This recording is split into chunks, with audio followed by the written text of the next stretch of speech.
Hello students. Today I have discussed class 10th physics and the topic is the electricity. This is very important. बहुत ही important chapter है electricity. Electricity क्या होती है आज हम लोग डिस्कस करेंगे. But before it आज हम लोग पढ़ेंगे what is the charge. Charge क्या है, चार्ज किसे कहते हैं.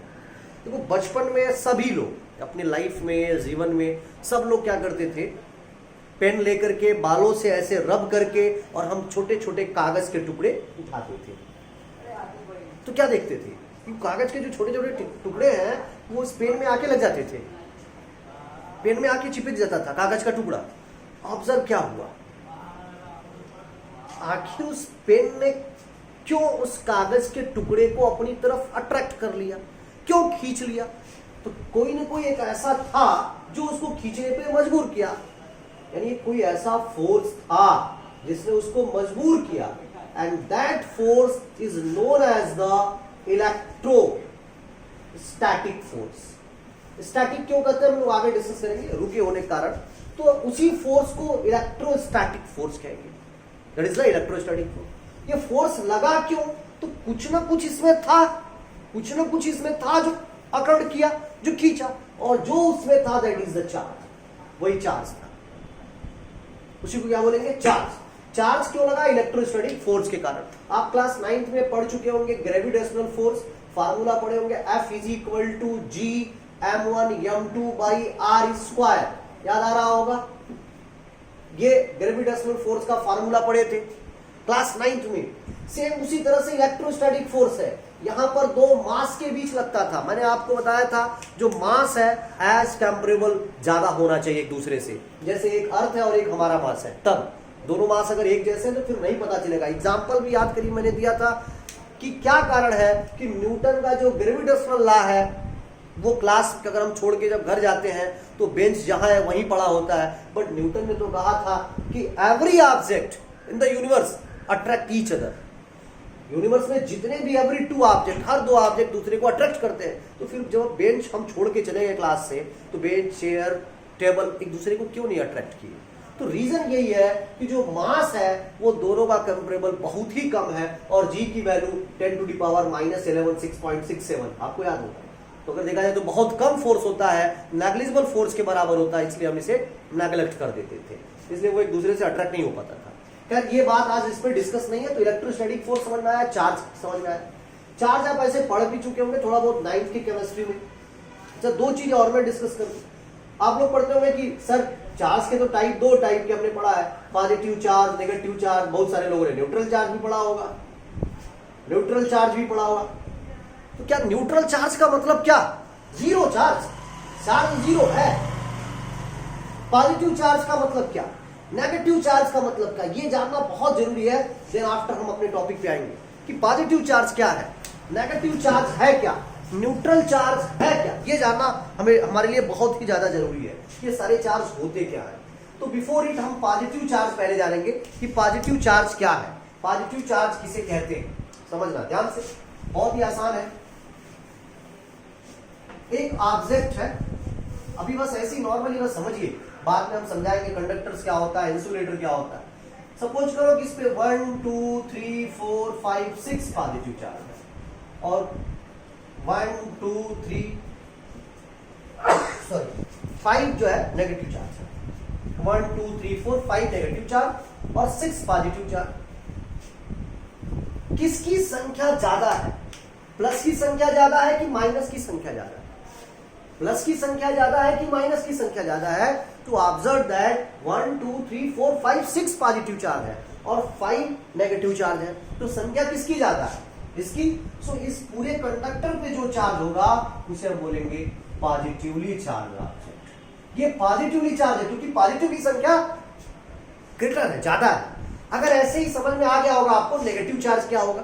अगर मान लो यहां पर हमने 2 बढ़ा दिया तो नेगेटिव चार्ज कितने, 1 2 3 4 5 6 7 और पॉजिटिव कितने, 1 2 3 4 5 6. अब ज्यादा कौन है, प्लस की माइनस, नेगेटिव. इसलिए ऑब्जेक्ट कैसा होगा, नेगेटिवली चार्ज बॉडी हो गया ये. इसके पहले तो था पॉजिटिवली चार्ज बॉडी और अब क्या होगा, नेगेटिवली चार्ज बॉडी. यानी कंक्लूजन क्या निकला कि पॉजिटिव चार्ज और नेगेटिव चार्ज में ये कोई जरूरी नहीं है कि पॉजिटिव चार्ज में केवल प्लस प्लस प्लस प्लस ही दिखाई दे और नेगेटिव चार्ज में केवल नेगेटिव चार्ज दिखाई दे। ये कोई जरूरी नहीं है। आप दोनों का ये देखेंगे नंबर्स किसका जाता है। तीसरी चार्ज बहुत सारे बच्चे अभी भी समझते हैं कि सर न्यूट्रल चार्ज का मतलब तो उसमें कोई चार्ज ही नहीं है, न्यूट्रल का मतलब तो जीरो हो गया। गलत बेटा, ये आज के बाद कभी मत समझना कि न्यूट्रल का मतलब जीरो हो गया। अगर न्यूट्रल जीरो हो जाता तो न्यूट्रॉन की कोई जरूरत ही नहीं होती। न्यूट्रल का मतलब क्या है, जरा ध्यान से देखो। 1 2 3 4 5, 1 2 3 4 5 कितने पॉजिटिव? 5 positive charge. कितने? 1 2 3 4 5। कितने नेगेटिव? 1 2 3 4 5। अरे सर यहां तो आपने दोनों बना दिया, बताओ ये पॉजिटिवली चार्ज बॉडी है कि नेगेटिवली चार्ज? सर अभी तो कह नहीं सकते हैं कि पॉजिटिव है कि नेगेटिव। क्यों नहीं कह सकते?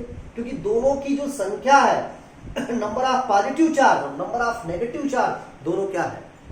इक्वल है, बराबर है। देखो 5 प्लस दिख रहे हैं और 5 माइनस दिख रहे हैं।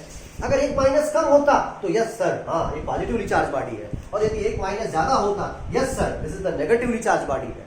लेकिन अभी तो बराबर है। तो अगर ऐसी संख्या मिल जाए कि number of positive charge plus वाले नंबर ऑफ नेगेटिव चार्ज जो चार्जेस हैं वो अगर इक्वल हो जाए तो then the body is the neutral. ऐसे कंडीशन में बॉडी क्या होगा? तो आई होप आपको समझ में आ गया होगा कि पॉजिटिवली चार्ज ऑब्जेक्ट क्या होता है, नेगेटिवली चार्ज ऑब्जेक्ट क्या होता है और न्यूट्रल किसे कहते हैं। ये पूरी पार्ट आपको समझ में आ गया होगा। चार्ज किसे कहते हैं, चार्ज के बारे में और डिस्कस करेंगे बेटा हम। इलेक्ट्रॉन क्या होता है, प्रोटॉन क्या है, न्यूट्रॉन क्या है, इलेक्ट्रॉन में चार्ज कितना होता है, सब पढ़ेंगे। बट उसके पहले फिर एक टॉपिक हम लोग अब देखते हैं। अब देखते हैं एक्चुअल में सर करंट क्या है। देखो चार्ज बताना जरूरी था, करंट क्या है। करंट तो सब लोग जानते हैं, नाम सुने होंगे कि घर में हाँ सर ये करंट आ गया, इस पे इस दीवार पे करंट आ गया, यहाँ करंट लग गया, इसको करंट मार दिया। तो है क्या एक्चुअल में करंट? वो करंट है क्या सर? करंट हाँ कुछ होता होगा करंट, ये सब जानते हैं, लेकिन है एक्चुअल में क्या करंट, ये जानना बहुत जरूरी है। तो करंट यही है बेटा, फ्लो ऑफ चार्ज, चार्ज का ही फ्लो। और आगे अगर टाइम लग जाए तो rate of flow of charge. Rate मतलब टाइम, तो rate of flow of charge, charge के फ्लो को टाइम से अगर डिवाइड कर दे, कितने टाइम में इतना चार्ज फ्लो हो रहा है, वो बन गया करंट। वो क्या बन गया? करंट बन गया। Rate of flow of charge क्या बन गया? करंट। जैसे कि एग्जांपल लीजिए, it is represented by, current को आई से, करंट को किसे रिप्रेजेंट करेंगे? आई से। और rate of flow of charge, charge को क्यू भी लिख सकते हैं, बहुत लोग कैपिटल क्यू लिखते हैं, लिख सकते हैं। Rate of flow of charge time, I is equal to Q by T, I is equal to Q by T. ये फार्मूला है करंट का। Current is equal to rate of flow of charge. दूसरी चीज, charge की unit याद रखना, आगे इसको डिटेल पढ़ना है। चार्ज की यूनिट होती है कूलम। चार्ज की यूनिट क्या होती है? कूलम। चार्ज की यूनिट क्या होती है? यस सर कूलम होती है, वेरी गुड। और टाइम का यूनिट सेकेंड, तो सबको पता है, तो इसकी यूनिट करंट की क्या हो जाएगी? Coulomb per second, coulomb per second. और इसी को हम लोग एम्पियर के नाम से भी जानते हैं, क्योंकि एम्पियर साहब ने इसको डिटेल बताया था। आगे पढ़ेंगे आप, एम्पियर सर्किट अल्लाह सब पढ़ेंगे तो डिटेल समझेंगे। तो इसको हम एम्पियर के नाम से भी जानते हैं। तो करंट की जो यूनिट होती है आपको डायरेक्ट याद रखना है, सर करंट की यूनिट तो एम्पियर होती है, करंट की यूनिट एम्पियर होती है, करंट की यूनिट एम्पियर होती है, या इसको हम लोग कूलम पर सेकंड भी कह सकते हैं। तो rate of flow of charge, rate of flow of charge is known as current. और करंट की यूनिट क्या होती है सर? पहले तो कूलम पर सेकंड होती है, और इसको हम लोग एम्पियर भी कह देते हैं। बहुत ही आसान सा डेफिनेशन था, समझ गए होंगे सब लोग बहुत आसानी से। चार्ज की यूनिट क्या होती है? कूलम होती है। चार्ज की unit yes sir coulomb. Electron का चार्ज कितना होता है? नेगेटिव साइन के साथ याद कर लो बेटा, 1.6 into 10 to the power minus 19 coulomb. Coulomb ऐसी है coulomb, 1.6 into 10 power minus 19 coulomb. आगे भी इस पर डिस्कस किया जाएगा, अभी कोई बहुत जल्दीबाजी नहीं है आपको रटने की, नहीं रट रहे हैं तो कोई दिक्कत नहीं है, बस आप इसको समझिए। I बराबर क्यू बाई टी, आई बराबर क्यू बाई टी, आई बराबर Q by T. Rate of flow of charge, charge का फ्लो होना किसी भी कंडक्टर में टाइम के रेस्पेक्ट में, that is called the current, वही क्या हो गया, करंट हो जाता है। करंट की यूनिट क्या होती है, एम्पियर होती है, या इसको कूलम पर सेकंड भी लिखते हैं। चलिए सर बहुत अच्छा, आपको समझ में आ गया सर। अच्छा दूसरा क्वेश्चन ये उठता है कि बेटा एक्चुअल में करंट कैसी क्वांटिटी है, करंट कैसी क्वांटिटी है, ये क्वेश्चन है अब कि करंट स्केलर है या करंट वेक्टर है, करंट स्केलर क्वांटिटी है या करंट वेक्टर क्वांटिटी है, ये जानना बहुत जरूरी है। तो स्केलर वेक्टर तो आप निश्चित रूप से 9th में पढ़े होंगे, स्केलर क्वांटिटी क्या होती है, वेक्टर क्वांटिटी क्या होती है, मैग्नीट्यूड के साथ डायरेक्शन की भी नीड होती है, यहां सिर्फ मैग्नीट्यूड की नीड होती है, that is the scalar quantity. Check कर लेते हैं, चेक कर लेते हैं, समझो अगर यहां से करंट 2 एम्पियर का इसमें आ रहा है और फिर यहां से करंट 3 एम्पियर का, इस पॉइंट को हम जंक्शन बोलते हैं, क्या बोलेंगे, जंक्शन। और फिर इस डायरेक्शन में जो करंट होगा वो दोनों के ऐड के बराबर यानी 5 एम्पियर के बराबर करंट चला जाएगा। इस डायरेक्शन को देखना बहुत जरूरी है, एरो का डायरेक्शन देखना बहुत जरूरी है। 2 एम्पियर इधर आ रहा है, 3 एम्पियर इधर जा रहा है, ध्यान से देखो, 2 एम्पियर ऐसे, 3 एम्पियर ऐसे, दोनों आके यहां मिला, यस सर दिख रहा है सबको, यहां आके ज्वाइंट हुआ, 2 एम्पियर 3 एम्पियर और फिर दोनों 5 एम्पियर। तो वेक्टर का अगर ला आप पढ़े होंगे। अच्छा दूसरी एक और चीज, अगर कैलकुलेशन थोड़ा सा चेंज कर दें, चलो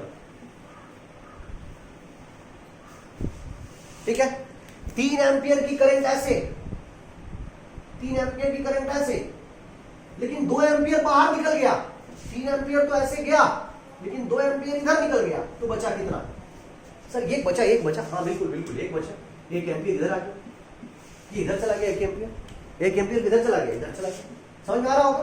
3 एम्पियर इधर तो 2 इधर चला गया, तो 3 इधर आया जंक्शन पे, 3 से 2 इधर चला गया, तो बचा 1 एम्पियर इधर आ गया। यार यहाँ तक तो कोई दिक्कत तो है नहीं, बिल्कुल समझ में आया।